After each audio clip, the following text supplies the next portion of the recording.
جواب بھی بڑا لمبا ہو جاتا ہے، اس لیے جو سوال ہے آپ کر سکتے ہیں۔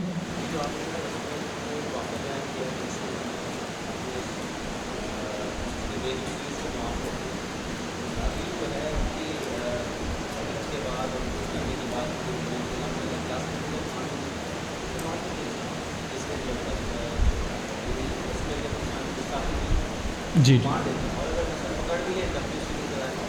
بالکل، سوال آغا کا بڑا بہترین ہے۔ جیسے آج ایک ہمارے معاشرے کے اندر جو سب سے بڑا مسئلہ ہے وہ ہے نا کہ توہین رسالت والا ایشو، تو اسی کے اوپر ہے کہ ہم نے جو واقعہ درس میں بیان کیا کہ رسول اللہ کی اس نے ردا بھی پکڑ لی یہودی نے اور نشان بھی ڈل گیا، تب بھی پیغمبر اکرم نے اسے چھوڑ دیا، معاف کیا۔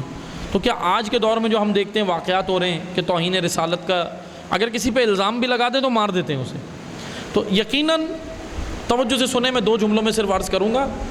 توہین رسالت اب ہم نے آج کے دور کے حساب سے یہ دیکھنا ہے کہ ہمارا فریضہ کیا بنتا ہے۔ توہین رسالت کسی بھی صورت برداشت کرنا جائز نہیں ہے۔ کیوں؟ کیونکہ اس لیے کہ انبیاء کی توہین خدا کی توہین ہے۔ ہاں، پیغمبر اکرم نے اس وقت اسلام پھیل رہا تھا، ابتدائی مراحل تھے، پیغمبر اکرم کا جو رویہ تھا وہ اس وجہ سے تھا کہ اسلام پھیل رہا ہے۔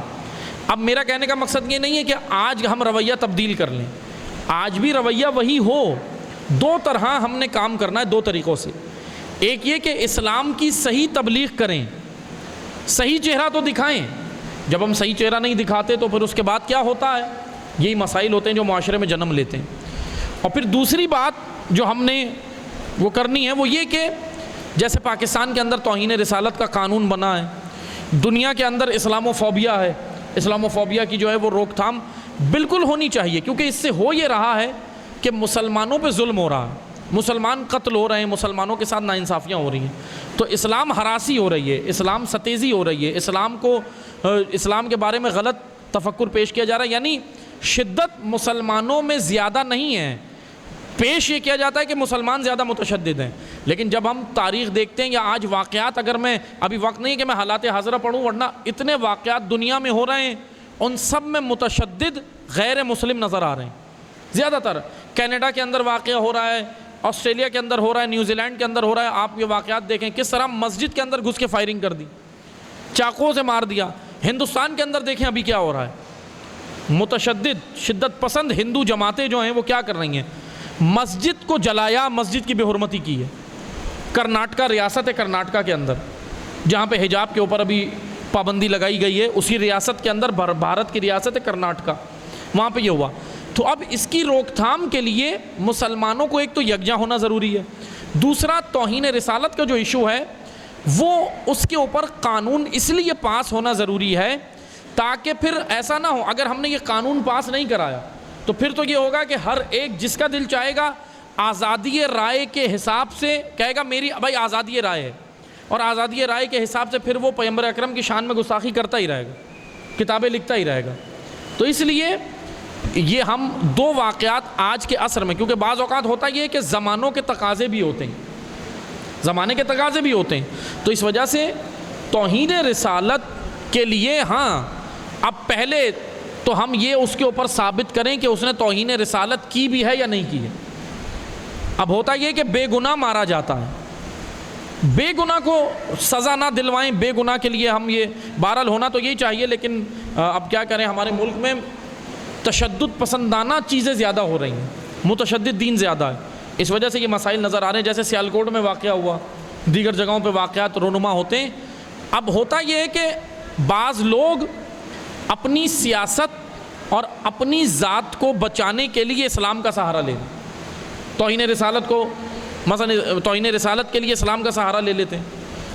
اب بہت سارے ایسے واقعات ہیں کہ پتہ چلا کہ آپسی دشمنی تھی، لیکن اس نے تھا، ایک غیر مسلم تھا اور ایک مسلم تھا، ان دونوں کی کوئی آپسی دشمنی تھی، لیکن اس نے متشدد جو مسلمان تھا، جو تشدد پسند تھا، اس نے کیا کیا، اپنی بات کو صحیح کروانے کے لیے یا اپنے دشمن کو سزا دلوانے کے لیے سہارا توہین رسالت کا لے لیا۔ اس طرح کے واقعات بھی ہوئے، تو اس طرح کے واقعات تو خیر ناجائز ہیں، اسلام ایسے واقعات کی بالکل بھی مذمت کرتا ہے اور ایسے واقعات نہیں ہونے چاہیے، لیکن توہین رسالت کی روک تھام ضرور ہونی چاہیے۔ اب روک تھام کے لیے قانون بنے یا علماء اس کے اوپر کوئی مثلا کمیٹی بنائیں، کوئی گفتگو ہو، تو توہین رسالت کے اوپر قانون تو ہونا چاہیے لیکن تشدد نہیں ہونا چاہیے۔ دو چیزیں یہاں کلیئر ہوئی کہ تشدد نہیں ہونا چاہیے، اس کو آپ سزا دلوائیں، پاکستان کے قانون میں بھی سزا ہے، اگر آپ اس کو عدالت لے کر جائیں، ثابت ہو جائے تو پھر ٹھیک ہے، وہ مجرم قرار پائے گا، لیکن جو عوام خود سے تشدد کر کے مار رہی ہے وہ صحیح نہیں ہے، کیونکہ ایسے بے گناہ بھی مارے جاتے ہیں، اور بے گناہ کا قتل، ایک انسان کا قتل پوری انسانیت کا قتل ہوتا ہے۔ اور کسی کا کوئی سوال اگر ہے؟ ابھی 5 منٹ ہیں ہمارے پاس، اور کوئی سوال ہے تو کر سکتے۔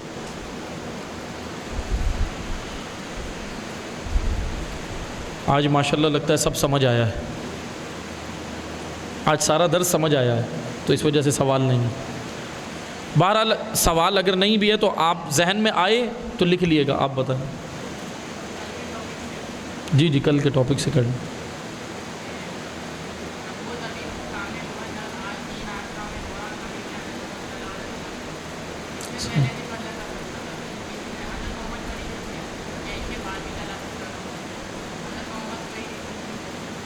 پیغمبر اکرم پر ہی دین کامل کیوں کیا؟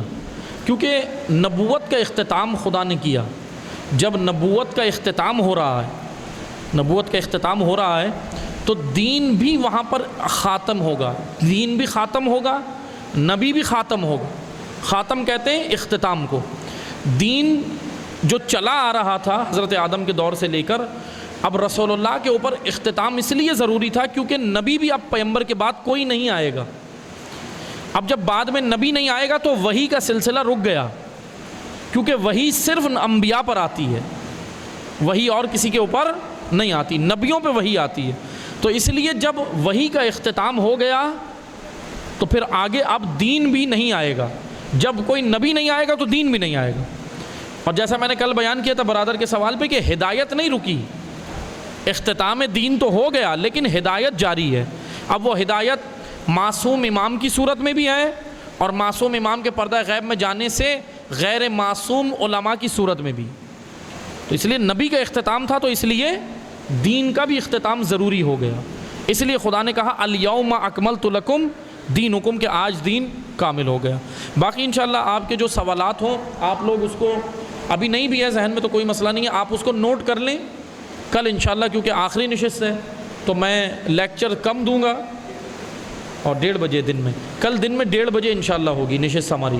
ہم یہاں پہ نماز ظہر میں انشاءاللہ آ جائیں گے، ظہرین میں، تو نماز ظہر کے فوراً بعد 1:30 بجے یہیں پر نشست ہوگی، تو ہم اسی میں پھر آپ سے خطاب کو ذرا شارٹ کر لیں گے، سمجھانا جو